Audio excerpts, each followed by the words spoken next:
আমরা যারা বিদেশের সাথে কাজ রপ্তানি করি সেসব দেশ খুব আতঙ্কিত, তারা তাদের পণ্য ঠিক মতো পাবো কিনা। কারণ দুইবার কারফিউ হয়ে গেছে, ভাঙচুর হয়েছে, অগ্নিসংযোগ হয়েছে, তারা কিন্তু আতঙ্কিত।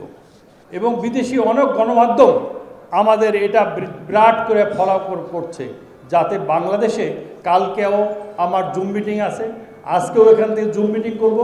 আমরা নিশ্চিত করছি যে দেখেন, সেনাবাহিনী নিরাপত্তার সমস্ত দায়িত্ব নিয়েছে, আমাদের পুলিশ বাহিনী ধীরে ধীরে তারা দায়িত্ব গ্রহণ করছে, সহসাই সমস্যার সমাধান হয়ে যাবে। When is your election coming? আমি বলছি দেখো, এইটা ইলেকশনটা এখনও তো বলা যায় না, এটা পলিটিক্যাল ব্যাপার।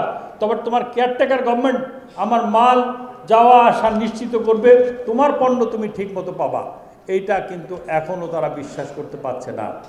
আমি সভাপতি সহ মিন্টু ভাই সহ নেতৃবৃন্দ অনুরোধ করব, অনতিবিলম্বে আপনারা আমাদের অন্তর্বর্তীকালীন সরকারের প্রধান জনাব ইউনূসের সাথে, আপনারা ডক্টর ইউনূস স্যারের সাথে দেখা করেন।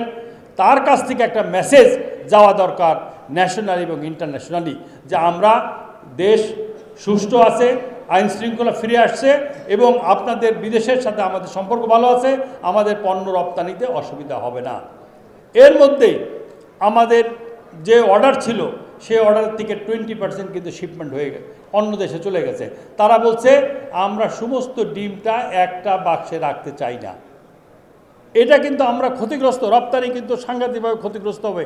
আমাদের পার্শ্ববর্তী দেশ ভারত, সেখানে যাতে মানুষ বিনিয়োগ করে, দেশীয়রা এবং বিদেশিরা, তার জন্য কি কি সুযোগ দিচ্ছে এটা আপনি ইন্ডিয়ার ওয়েবসাইটে গেলে দেখবেন, লেখা আছে। সেখান থেকে আমি নিয়েছি।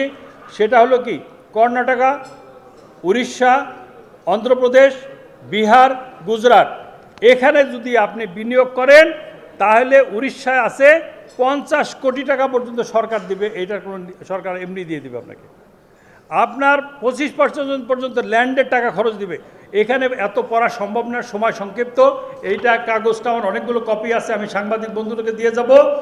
এখানে যদি কেউ একটা মহিলাকে চাকরি দেয়, তার 6,000 রুপি তাকে বেতন গভর্নমেন্ট দিবে এবং পুরুষকে দিলে 5,000 রুপি দিবে। এইটা 5 বছর পর্যন্ত সরকার তাকে দিবে। তো এত সুযোগ সুবিধা ছাইরা ভাই, বাংলাদেশে যেখানে ফ্যাক্টরি সকালে পুরে বিকালে পুরে, এখানে আসবে? এখানে আসবে না।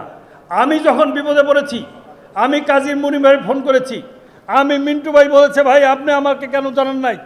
আমি এমন কোনো নেতা যাদেরকে চিনেন, আমি ফখরুল ইসলাম আলমগীর সাহেবকে দুবার তাকে ডিস্টার্ব করেছি, সাথে সাথে উনি মেসেজ দিয়েছেন।